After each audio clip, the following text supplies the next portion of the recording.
Era uma vez um reino de bichos. Nele, o rei Raposo não reinava como era de se esperar. Ficava em seu palácio, recebendo membros da nobreza, os babuínos, e articulando como se defender no caso de uma eventual rebelião. A rebelião, sabia o rei Raposo, não viria do povo, as hienas, viria da nobreza mesmo, cuja principal função no reino era justamente negociar bananas com o rei para, em troca, não derrubá-lo. Manter tudo como estava era a meta. Ou melhor, a meta era gerar uma dívida de mais de 150 bilhões em moedas de ouro.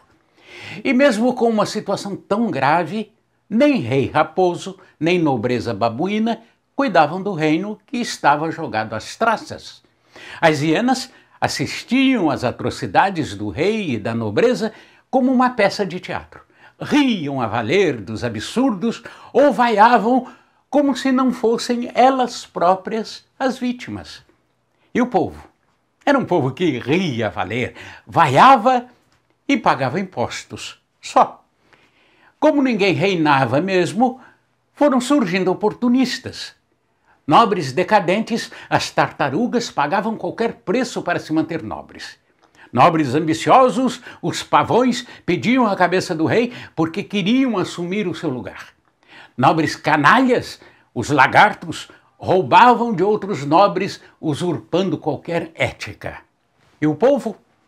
O povo ria a valer, vaiava e pagava impostos. Só.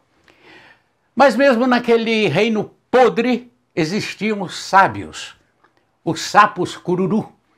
A função dos sapos cururu, como os sábios de qualquer reino, era aconselhar e decidir sobre o que era certo e o que era errado. Ficavam lá, em volta do lago, sentado em vitórias régias, decidindo. Condenavam babuínos, hienas e até o raposo, caso não fossem honestos. Só que o reino dessa história era tão podre, mas tão podre, que no meio dos sapos cururu tinha, sabem o quê? Um sapo boi. Não era destes sapos que viram um príncipe, não. Era o tipo do sapo que, se beijar, continua sapo mesmo. Ficava lá, sentado no meio dos outros sapos, e ninguém parecia estranhar aquela situação. De lá, era capaz de emitir suas curiosas decisões como todos os outros sábios, que apenas olhavam e bocejavam. Por exemplo, um sábio mandava prender daqui, o sapo boi mandava soltar de lá. Um sapo cururu falava que sim, o sapo boi ia lá e falava que não. E os outros sábios coachavam. E a nobreza e o rei conchavavam.